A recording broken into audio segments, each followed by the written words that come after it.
எல்லாருக்கும் வணக்கம். நான் Gowri Shankar, civil structural engineer, KGS பில்டர்ஸ்க்காக கோயம்புத்தூர் டிஸ்ட்ரிக்ட் சூலூர்லேருந்து நம்ம பேசிகிட்டு இருக்கோம். ஸோ நம்மளோட ப்ராஜெக்ட் சைட்லேருந்து பேசிகிட்டு இருக்கேன்.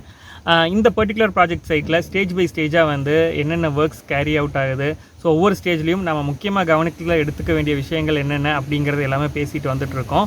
ஸோ அது எல்லாமே வந்து ஒரு பிளேலிஸ்ட் சூலூர் ப்ராஜெக்ட் அப்படிங்கிற பிளேலிஸ்ட்டில் ஆட் பண்ணிட்டு வந்துட்டுருக்கோம். ஸோ லாஸ்ட் 7 டேஸாக வந்து நம்ம இங்கே சைட் லொக்கேஷன் வரும்போது எல்லாமே வந்து கொஞ்சம் மழை பெஞ்சிட்டு இருந்தது. அப்படி இல்லைன்னா காற்று வந்து ரொம்ப அதிகமாக அடிச்சிட்டு இருந்த காரணத்தால் பார்த்திங்கன்னா நம்ம இங்கே வீடியோ எடுக்க முடியாத ஒரு சூழ்நிலை. ஸோ இன்றைக்கி வீடியோவில் வந்து என்னென்ன விஷயங்கள் நாம் அதுக்கப்புறம் பண்ணியிருக்கோம். ஸோ லாஸ்ட் வீடியோவில் பார்த்தீங்கன்னா பேஸ்மெண்ட் வால் வந்து கன்ஸ்ட்ரக்ஷன் பண்ணி முடிச்சுட்டு உள்ளே கிராவல் ஃபில் பண்ணாமல் இருந்தது. ஸோ பேஸ்மெண்ட் வால்க்கு மேலே அந்த டேம் ப்ரூஃப் கோர்ஸ்க்காக ஒரு காங்க்ரீட் லேயர் வந்து போட்டுட்ருந்தோம். ஸோ அதுக்கப்புறம் இப்போ என்னென்ன விஷயங்கள் நாம் பண்ணியிருக்கோம், கிராவல் ஃபில் பண்ணும்போது என்ன கவனத்தில் எடுத்துக்கணும், நம்மளுக்கு 4.5 இன்ச் சுவர் வரும் இடங்கள் எல்லாமே வந்து எப்படி நம்ம எக்ஸ்ட்ரா கேர் எடுத்துக்கணும் அப்படிங்கிற மாதிரி விஷயங்கள் எல்லாமே வந்து இன்றைக்கி நம்ம வீடியோவில் பார்க்கலாம் வாங்க. நம்ம சேனலுக்கு நீங்கள் புதுசாக வர்றீங்க அப்படின்னா கண்டிப்பாக நம்ம சேனல் சப்ஸ்கிரைப் பண்ணிக்கோங்க. இதுக்கு முன்னாடி நம்ம கிட்டத்தட்ட ஒரு 160 வீடியோஸ் வந்து நம்ம ஆட் பண்ணியிருக்கோம் கன்ஸ்ட்ரக்ஷன் ரிலேட்டடாக. ஸோ அந்த வீடியோஸும் உங்களுக்கு யூஸ்ஃபுல்லாக இருக்கும். முடிஞ்சால் உங்களுக்கு வந்து கன்ஸ்ட்ரக்ஷன் பண்ணுற உங்களோட ஃப்ரெண்ட்ஸ் அண்ட் ரிலேட்டிவ்ஸ்க்கு வந்து நம்ம வீடியோஸ் ஷேர் பண்ணுங்கள். கண்டிப்பாக உங்களுக்கு பயனுள்ளதாக அமையும் அப்படின்னு நான் சொல்லிக்கிறேன். இந்த பர்டிகுலர் சைட் பார்த்திங்கன்னா ஒரு 41 ரோட் ஃபேஸில் 41, லென்த் வைஸில் பார்த்திங்கன்னா கிட்டத்தட்ட ஒரு 80 அடி இருக்குது. இருக்கிற ஒரு டைமென்ஷனில் நம்ம சைட் வந்து இதில் ஒரு அப்பார்ட்மெண்ட் ப்ராஜெக்ட் மாதிரி நம்ம பண்ணிகிட்ருக்கோம். கீழே வந்து கிரவுண்ட் ஃப்ளோரில் ஒரு 2 BHK 2 யூனிட் ப்ளஸ் பார்க்கிங், தென் ஃபர்ஸ்ட் ஃப்ளோரில் வந்து 2 BHK 2 யூனிட் ப்ளஸ் ஒரு சிங்கிள் BHK வந்து ஒரு யூனிட் வர்ற மாதிரி நம்ம பிளான் பண்ணிகிட்ருக்கோம். இது வந்து G+2 ஸ்ட்ரக்சருக்கான டிசைன் பண்ணிவிட்டு நாம் வந்து ஒர்க் பண்ணிகிட்ருக்கோம். நம்மளுக்கு பேஸ்மெண்ட் ஒர்க் வந்து கிட்டத்தட்ட வந்து நம்மளுக்கு முடிகிற ஸ்டேஜில் வந்து நம்ம வந்துட்டோம். நம்ம பேஸ்மெண்ட்டோட ஹைட் பார்த்திங்கன்னா ரோட் லெவல்லேருந்து எக்ஸிஸ்டிங் ரோட் லெவல்லேருந்து ஒரு 3.5 ஃபீட் வந்து ரைஸ் பண்ணியிருக்கோம். கிரவுண்ட் லெவலுக்கும் எக்ஸிஸ்டிங் கிரவுண்ட் லெவலுக்கும் ரோட் லெவலுக்கும் பெரிய லெவலில் நம்மளுக்கு டிஃப்ரென்ஸ் கிடையாதுங்க. அதனால் பார்த்திங்கன்னா இப்போது சில இடங்களில் வந்து பேஸ்மெண்ட் ஹைட் ரொம்ப அதிகமாக இருக்குது. ஒரு 6 அடி 7 அடி அப்படி இருக்கிற இடங்கள்லாம் பார்த்திங்கன்னா நம்ம பேக்ஃபில், அதாவது கிராவல் வந்து நம்ம உள்ளே நம்ம ஃபில் பண்ணதுக்கு ஒரு 2-3 லேயராக நம்ம காம்பேக்ஷன் பண்ணிவிட்டு நம்ம ஃபில் பண்ணிக்கிறது வந்து ஒரு நல்ல விஷயமா இருக்குங்க. ஃபஸ்ட்டு ஒரு தடவை நம்ம சாயில் வந்து உள்ளே பேக்ஃபில் பண்ணிட்டு அதுக்கப்புறம் பார்த்திங்கன்னா நம்ம இந்த பாண்டிங், அதாவது தண்ணி வந்து நல்லா தேக்கி நிறுத்திட்டு அதுக்கப்புறம் வந்து கொஞ்சம் அது வந்து கண்டிப்பாக கீழே இறங்குங்க. அதுக்கப்புறம் மறுபடியும் அடுத்த லேயர் வந்து நம்ம சாயில் ஃபில் பண்ணிவிட்டு அதே மாதிரி காம்பேக்ஷன் பண்ணுறது ஒரு நல்ல விஷயமா இருக்கும். பட் இங்கே வந்து நம்மளுக்கு ஒரு 3.5 ஃபீட் தான் வந்து நம்மளுக்கு பேஸ்மெண்ட் ஹைட் மொத்தமாக இருக்குது. அதனால் வந்து நம்ம ஒரே லேயரில் சாயில் வந்து ஃபில் பண்ணி காம்பேக்ஷன் பண்ணிட்டோம். நம்ம லாஸ்ட் வீடியோ முடித்ததுக்கப்புறம் பார்த்திங்கன்னா இப்போது கிராவல் வந்து உள்ளே நம்ம ஃபில் பண்ணியிருக்கேங்க. ஃபில் பண்ணிவிட்டு நல்லா காம்பேக்ஷன் பண்ணிட்டோம். அதாவது நம்ம சொன்ன மாதிரி தண்ணியை தேக்கி நிறுத்தி பாண்டிங் மெத்தடில் தண்ணி தேக்கி நிறுத்தணும் அப்படின்னாவே வந்து அதுக்கப்புறம் அதுக்கு மேலே வந்து நல்லா கடப்பாரி போட்டு நீங்கள் பார்த்துருப்பீங்க. சைடில் கூட உங்களுக்கு ஒரு அதோட கிளிப்பிங் ஆட் பண்ணுறேன். அந்த மாதிரி நம்ம பண்ணுற பட்சத்தில் வந்து தண்ணி நல்லா கீழே இறங்கும்போது உங்களுக்கு சாயில் வந்து இன்கேஸ் அது கொஞ்சம் கிளேயாக இருந்ததுன்னா ஒரு பர்டிகுலர் டெப்த்துக்கு வந்து ஒரு சாயிலோட தன்மையை பொறுத்து வந்து சில சாயில் வந்து ஒரு 4 இன்ச் 6 இன்ச் எல்லாம் கூடவே இறங்குறதுக்கான வாய்ப்பு இருக்கும். அதுக்கப்புறம் மறுபடியும் வந்து நம்ம மேலே வந்து சாயில் ஃபில் பண்ணணும். பட் இங்கே வந்து சாயில் வந்து இங்கே கொஞ்சம் கெட்டித்தன்மை அதிகமாக இருக்கிற மாதிரி தான் ஒரு கிராவல் சாயில் நம்மளுக்கு கிடச்சிது. அதனால் நம்ம ஃபில் பண்ணதுக்கப்புறம் பாண்டிங் பண்ணதுக்கப்புறமே பெருசாக ஒன்றும் நம்மளுக்கு கீழே இறங்கலிங்க. அதனால் வந்து அதுக்கப்புறம் வந்து ஈவன் அந்த ஸ்டேஜ் முடிஞ்சதுக்கப்புறம் வந்து நம்ம எர்த்ரேமர் போட்டு வந்து ஃபுல்லாமே ஒரு தடவை வந்து ஓட்டிட்டோம். எர்த்ரேமர் போட்டு நம்ம பண்ணும்போது வந்து சாயில் கொஞ்சம் நல்லா இன்னுமே வந்து காம்பேக்ஷன் வந்து நல்லா இருக்குங்க. அதை முடித்ததுக்கப்புறம் வந்து நம்ம இந்த 4.5 இன்ச் பிரிக்வால் எங்கெல்லாம் வருதோ அந்த இடங்கள்ல எல்லாமே வந்து நம்ம ஒரு பீம் செட்டப் வந்து நம்ம ரெடி பண்ணியிருக்கோம். நீங்கள் பார்த்துருப்பீங்க, பிளிந்த் பீம் எல்லாமே வந்து நம்மளுக்கு இந்த டைரெக்ஷனில் மட்டும்தான் வந்து நம்ம கொடுத்துருந்தோம். அதற்கு மேலே வந்து இப்போது நம்ம உள்ள சாயில் ஃபில் பண்ணதுக்கப்புறம் வந்து நமக்கு பில்டிங்கில் இன்னரில் வர்ற வால் எல்லா வாலுமே வந்து 4.5 இன்ச்சு பிரிக் வாலில் தான் நம்ம பண்ணுற மாதிரி இருக்கும். ஸோ அதுக்கு எல்லாமே வந்து இந்த மாதிரி வந்து பீம் செட்டப் வந்து கீழே வந்து இந்த மாதிரி பிசிசி ஒன்று தேவையான டெப்த் நம்ம எடுத்துகிட்டு, ஸோ ஒரு பிசிசி லேயர் போட்டுட்டு அதுக்கப்புறம் மேலே இந்த மாதிரி பீமாக வந்து நம்ம தேவையான டிசைனில் ஏற்ற மாதிரி வந்து நம்ம கொடுத்துட்டு பண்ணுறது வந்து அவசியமான ஒரு விஷயம். ஸோ இது வந்து 4.5 இன்ச் பிரிக் வால்க்காக ஏற்படுத்திக்கிட்ட ஒரு பீம்.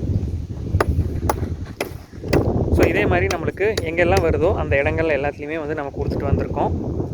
தென் பாத்ரூம் வந்து நம்மளுக்கு எந்த இடங்களில் வருதோ ஸோ அந்த இடத்துல வந்து சாயில் கொஞ்சம் நம்ம எடுத்துக்கணும். எதற்காகனா அங்கே வந்து அந்த ஃப்ளோரிங் பர்டிகுலர் ஃப்ளோரிங் பாத்ரூமோட ஃப்ளோரிங் பார்த்திங்கன்னா நம்மளுக்கு வீட்டோட டைல் மட்டத்திலிருந்து ஒரு 4 இன்ச் இல்லை 5 இன்ச் வந்து நம்ம டவுனாக கொடுக்கறதுனால ஸோ நம்ம பாத்ரூம் வந்து உள்ளே நம்ம யூஸ் பண்ணும்போது ஆகட்டும் இல்லை அதை வாஷ் பண்ணும்போது ஆகட்டும் அதுக்கு உள்ளே நம்ம யூஸ் பண்ணுற வாட்டர் வந்து வெளியில் ஸ்பில் அவுட் ஆகாமல் இருக்கிற காரணத்துக்காக நம்ம கொஞ்சம் டவுன் பண்ணி கொடுத்துக்கிறோம். ஸோ இந்த இடத்துல வந்து நம்மளுக்கு பாத்ரூம் வரும். ஸோ இங்கே நம்ம எடுக்கிறதுக்கு நம்ம சொல்லியிருக்கோங்க. தென் அதுக்கப்புறம் பிசிசி வந்து போடுறதுக்காக வந்து 1.5 இன்ச்சு ஜல்லி கோர்ஸ் அக்ரிகேட் யூஸ் பண்ணி வந்து ஃபஸ்ட்டு வந்து பிசிசிக்கு ஜல்லியை வந்து நம்ம பரப்பிட்டோங்க.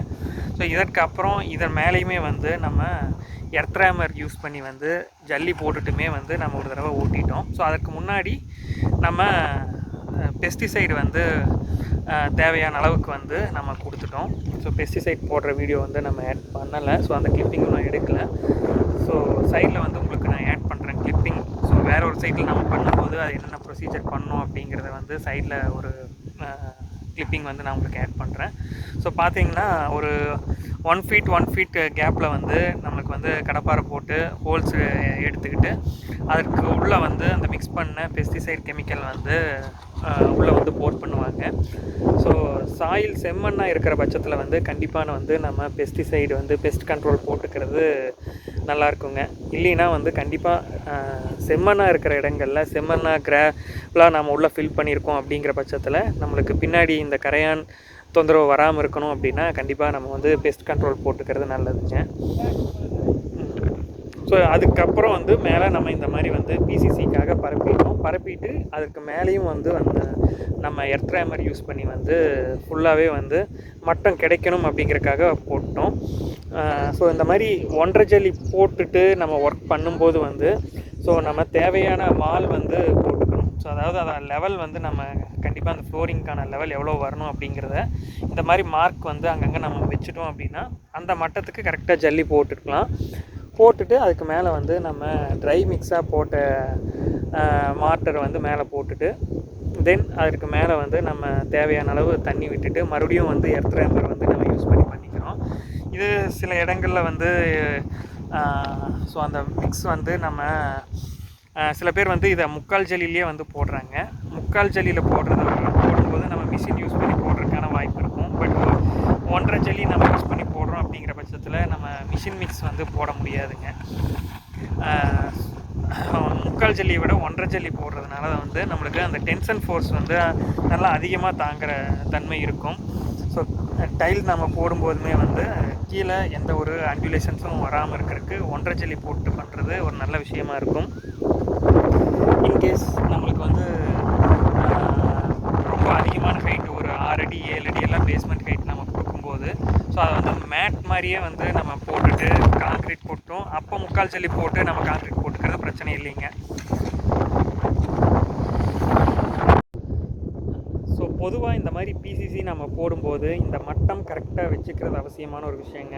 ஏன்னா இந்த மட்டம் கரெக்டாக இருந்தால் தான் அதுக்கு அடுத்து நம்ம ஃபினிஷிங் ஸ்டேஜில் இப்போ ரூஃப் கான்க்ரீட்லாம் போட்டு பூச்சிவலையெல்லாம் முடிச்சுட்டு டைல் ஒட்டுற ஸ்டேஜில் பார்த்திங்கன்னா இதில் வந்து இந்த லெவல் கரெக்டாக இருந்தது அப்படின்னா நம்மளுக்கு டைல் மாட்டருக்கான கலவை வந்து கரெக்டான அளவில் நம்ம யூஸ் பண்ணுற மாதிரி இருக்கும். இல்லைன்னா வந்து ஒரு சில இடங்கள்ல அன்டுலேஷன்ஸ் அதிகமாக இருந்ததுன்னா அதில் வந்து நம்மளுக்கு அதிகமான கலவை வேஸ்ட் ஆகிற மாதிரி ஒரு சூழ்நிலையாகும். ஸோ அதனால் வந்து மட்டம் கட்டி வச்சுட்டு ஸோ அதுக்கு மேலே வந்து நம்ம ப்ராப்பராக அந்த மட்டத்துக்காக நம்ம போட்டுட்டு இங்கேயே வந்து ஸ்டேஜ்லேயே வந்து இந்த ஃப்ளோரிங்க்கான லெவலிங் வந்து கரெக்டாக நம்ம ஃபாலோ பண்ணிக்கிறது அவசியமான ஒரு விஷயங்க. ஸோ இதை நம்ம போட்டதுக்கு அப்புறமே வந்து ஸோ இப்போ நீங்கள் பார்க்குறீங்க, ஸோ அந்த ட்ரை மிக்ஸை நம்ம போட்டுட்டு மேலே வந்து தண்ணி விட்டுட்டு அதுக்கு மேலே வந்து நம்ம எர்த்ரேமர் வந்து கண்டிப்பாக ஓட்டிக்கணும். ஸோ மறுபடியும் வந்து ஒரு தடவை எர்த்ரேமர் ஓட்டும்போது வந்து நம்மளுக்கு ஃபினிஷிங் வந்து நல்லா கிடச்சிருங்க.